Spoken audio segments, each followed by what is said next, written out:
I'm Ross, and I'm going to show you how you can get started using web components in your web development projects today. We're going to build a simple counter component. I've got a HTML file here. This layout applies to any of the pages, so this is kind of our wrapper around our HTML page. And then this page links to a script, which we will build our web component in. So to get started out, to create a web component, this time we're just going to create a custom element, so we're not going to use some of the other features of web components. Typically, that includes custom elements, the shadow DOM, and then scoped styles. We're just going to make a custom element today, which is a nice way to scope your JavaScript to a particular element on the page. So let's create a custom element, and we're just going to make a counter, a really basic example. So let's make a counter, and then notice we'll put the dash inside of this custom element, and that is a standard that denotes that this element is a custom element. So they must have a dash in their name. So you can say my button, you could say custom element button, but it needs to have a dash. So we've added that to the page, and we can see that that's reflected inside of our HTML, but right now it doesn't do anything. It's just kind of an empty element, kind of like a span. You can put things inside of it, and it would render normally, but we want to make a counter button with some interactivity. So we're going to need to define this button on our page, so the browser will know what to render inside of it. So we can do that in our client-side JavaScript. So we'll say class counter button extends HTML element. And so all of the custom elements are instantiated as a class, and they have a constructor method where you'll call super, and that runs all of the methods from the HTML element. So it's important we get that in there. And then the main element the main method that we'll be using today on our custom element is called the connected callback method. And what this will do is it'll run as soon as the element is mounted to the DOM. So if we have a bunch of these, this will run one time for each of our custom elements.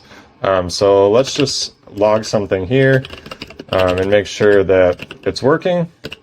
So we've defined our counter button, but the last thing we need to do is say, is actually define it to the custom elements registry. So let's go ahead and do that. So we'll go custom elements dot define, and then you'll write the name. So ours was counter button, and this corresponds to whatever you put in your HTML file, and then the class that you've initiated that with. So when we save this, it should reflect in our DOM here, and you can see we've logged hello world. So that's the most basic custom element you can make. Let's say we have multiple of these on the page. You'll see that now that hello world has been called twice. All right, so if we want to do something a little more complicated, we can make a counter. So one of the big advantages to custom elements is to use the this keyword. And what this refers to is the actual element that you put on the HTML page. So think of that counter dash button that we put. This is a reference to that element in particular. So we can say this.append, and we could append some text. So count, and you can see counts rendered there. So let's actually make that into a real element. So we can do document.createElement, and let's do a actual button, since this is going to be a button. And we'll create a reference to that. Okay, so we've created a button. Now we want to do button.textContent. So we'll have that equal, maybe we'll say click me to increase the count. And then we'll say this.append, and instead of just some text, we'll actually append that button element. So now you can see if we click on this, inspect, on our HTML, we actually have our counter button, and then inside of that we have a real button element that says click me. All right.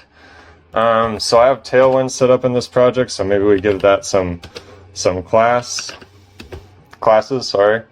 And we'll make it look more like a button.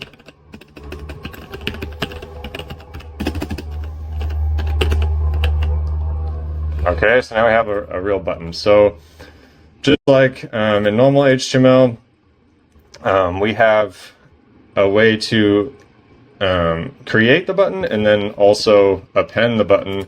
And the nice thing about the custom element is we can append it specifically to the this keyword, which allows us to kind of scope where we want that. And then it makes it really easy to reuse this code if we want to use it a whole bunch of times. We now have a whole bunch of buttons that we can simply author in our HTML. All right, so let's add some counter functionality. So when we click this, let's also create maybe a place to store the count. So maybe we just have a div that stores the count.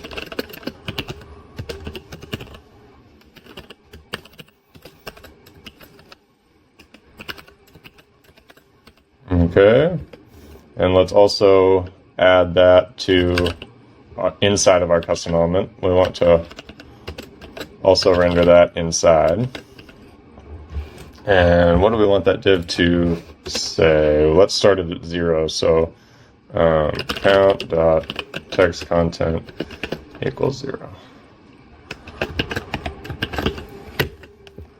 Okay, and now we have our count rendered there.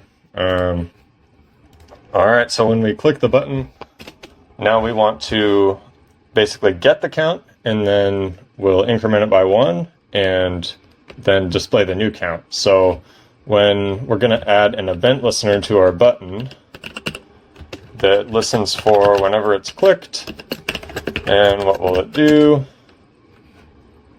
It will get the count. So let's say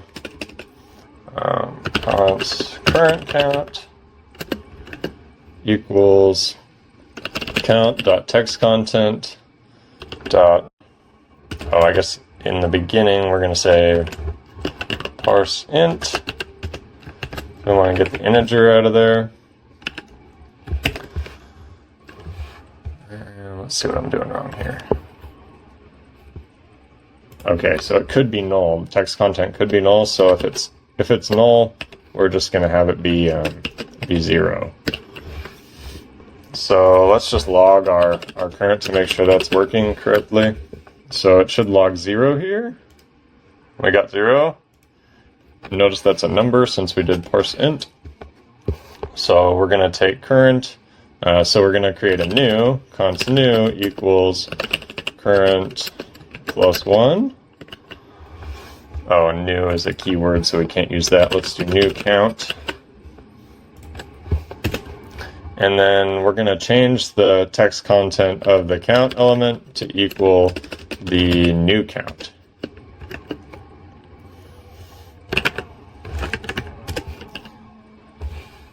And we need to make that into a string. All right. Now we have our custom element counter. Let's remove our log statement. We don't need to be logging that anymore. When we click this, it should increment by 1. And we've created our first custom element. Now we can create multiple counters if we want to, and easily have different counts for each one. So it's a nice way to make vanilla JavaScript a bit more declarative in the authoring experience. Let me know what you think of this video. Give it a thumbs up if you enjoyed the content. Thanks for watching.